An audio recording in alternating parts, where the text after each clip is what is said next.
Today, my very special guest is an amazing woman who is transforming the face of psychiatry. Her name is Dr. Judith Orloff, and she is Assistant Clinical Professor of Psychiatry at UCLA and the author of the international bestseller, Emotional Freedom. Dr. Orloff synthesizes the pearls of traditional medicine with a cutting-edge knowledge of intuition, energy, and spirituality to achieve physical and emotional healing, offering practical strategies to overcome frustration, stress, and worry. Dr. Orloff teaches people how to quiet their overactive minds. She is celebrated for her unique approach to mental well-being by proving that the links between physical, emotional, and spiritual health can't be ignored. And Dr. Orloff passionately asserts that we have the power to transform negative emotions and achieve inner peace. So tell me, Judith, why did you write Emotional Freedom?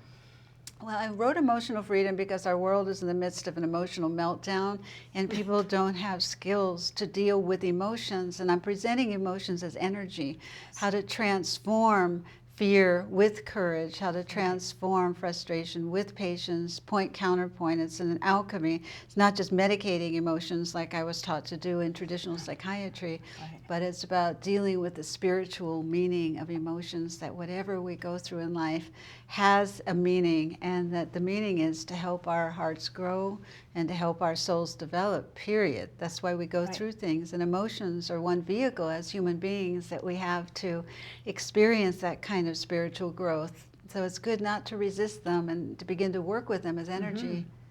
I like that. So what roles do intuition and the linear mind play in transforming emotions?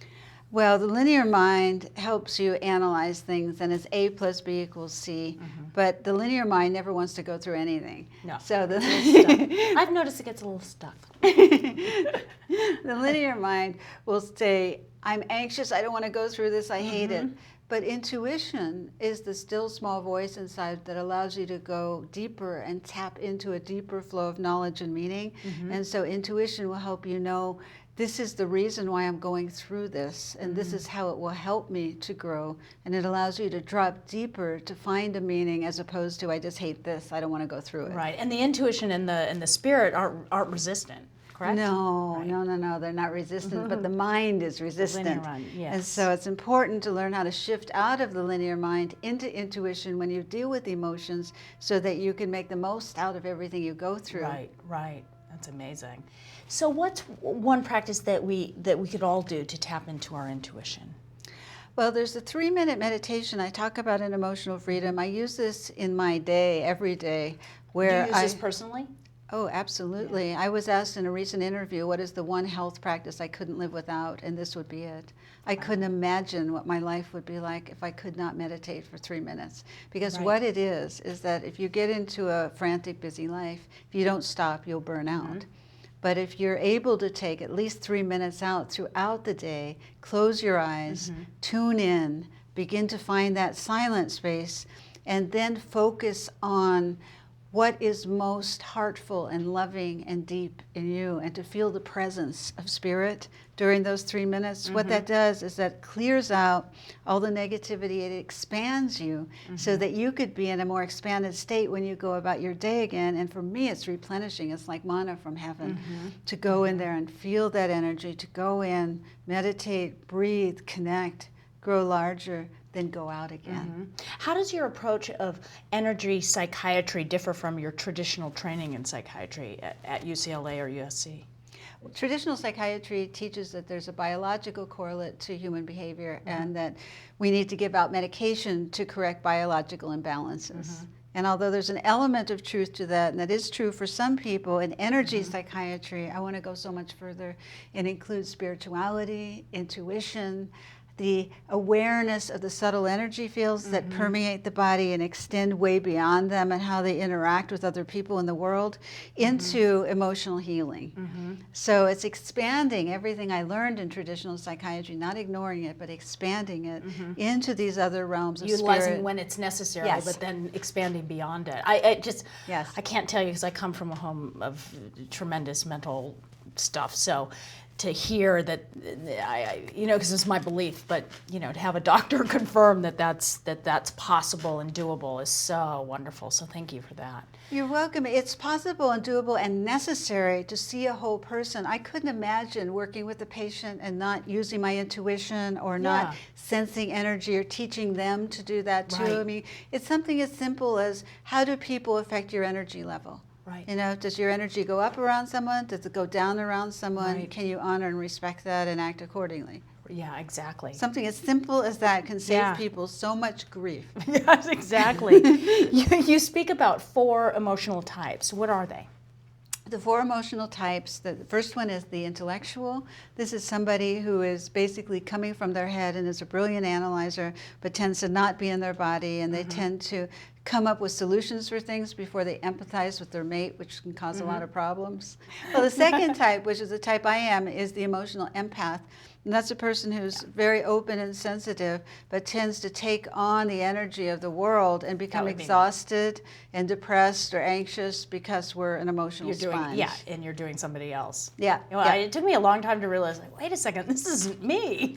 Exactly. Interesting. No, exactly. Yeah. But as a child, I couldn't go into shopping malls and crowded places because I would go in and I'd walk in fine and I'd walk out after absorbing all that stuff, exhausted or with some ache or pain I didn't have before. It was crazy making.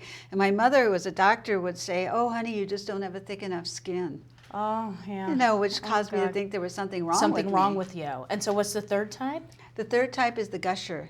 And the gusher is somebody who expresses his or her emotions freely, but tends to give too much information and might corner you in a shopping mall and tell you their whole life story when you don't want to know it. And so the gusher, it's important to be able to balance that with going inward and trusting your intuition first before you pick up the phone to call a friend. So how do you transform fear with courage or anger with compassion? Well, that's the beautiful thing of the emotional alchemy of transformation, that the goal is to transform fear with courage or anger with compassion. And that means initially making a commitment not to lead a fear-driven life. That's part of the commitment of emotional freedom, is making that from the very beginning and doing everything possible to fight darkness or the darker emotions, and making a commitment to moving towards the light, which means when fear comes up, if you have a fear, I'm afraid of being abandoned, to be able to really work with yourself, to center yourself on that, and to take steps towards courageous relationships that are nurturing and positive, as opposed to not getting involved with anyone because you're so afraid. Right. That's a step towards the light. It's working with whatever fear you have. Right. And acknowledging it and then moving through it. Moving through it, but also taking steps towards courage, because it's important that we be proactive about being courageous. And that doesn't mean necessarily that we won't have the fear. Right. I mean, I cannot tell you how many things I've been terrified of myself, but I walk through it anyways because of my belief in what I'm doing. Yeah. And that's a kind of courage, is that if you feel intuitively moved, to do something, even though you might be scared to death, I think actually once you start that journey, there's no turning back. Even if you didn't want to walk through, it's like once you've started, it's like, oh, I've already done this. I know I have to do it again. But that's beautiful. Yeah, and then it feels easier the second time. It does. It gets easier and easier. So how is emotional freedom an inner peace movement? Well, I so passionately believe that the peace starts within. And that we deserve to have it, and most people don't have it. They don't know what it feels like. And so when you begin to work with the difficult emotions inside and trust your intuition, then you begin to make room for a sense of peace and happiness. And once you can have it, then your energy field begins to exude that. It's a sense of presence. You don't have to say anything. And that will ignite other people, which ignites other people, which the 100th monkey can happen, and then the whole world can have a chance at something really valuable. As otherwise, if you have a bunch of activists who don't feel any inner peace trying to change the world, it's very hard to get global change. Energetically, that's not working, is it? It's uphill. If you're congruent with who you are, even a little bit, you don't have to have inner peace all the time. Nobody does. But if you're working towards it, and that's something you want, and you embody it more and more, then the light can spread. It really sounds like you have to claim. You have to really take charge, to really claim it, and then it starts to happen. Claim it and want it. Yeah. and be Yeah. moved towards it. If somebody wasn't moved towards this, I'd say go do something else. Yeah, exactly. Exactly.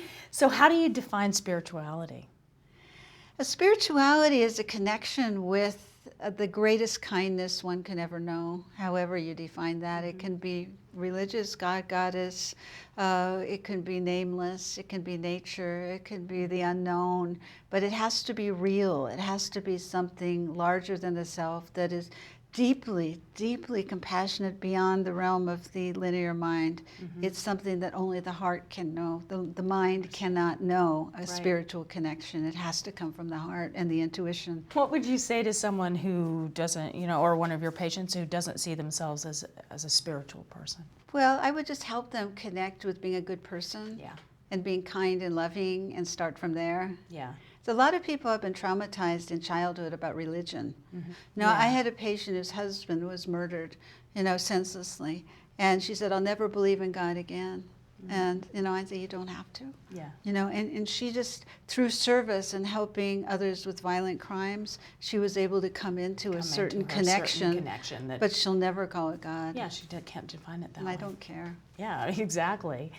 What does spiritual film mean to you? And tell me some of your favorite transformational films. Oh, spiritual films are so important because through the media, goodness can be transmitted. And you can shift energy through films. And when you're watching a film, you set aside the linear mind and you're open with the heart and intuition.